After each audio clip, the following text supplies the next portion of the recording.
¿Qué es poringa? Es sería la parte pornográfica de Taringa. ¿Qué pones en el buscador? No pongo nada, o sea, ahí todos los días se suben cosas nuevas, siempre miro videos, fotos. Lo último que informes también. Lo último que miraste. Lo último que miré un video de una flaca que le acababa en la boca y vomitaba.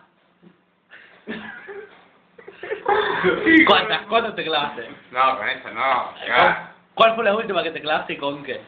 La última fue hace 2 días. ¿Con qué? No, en el baño. ¿Con qué? Con la mano, pero... Con la mano, sí. Bueno, no va a quedar compartido. Flasheaba con ustedes. Chica, ¿Chicas de dónde? perro.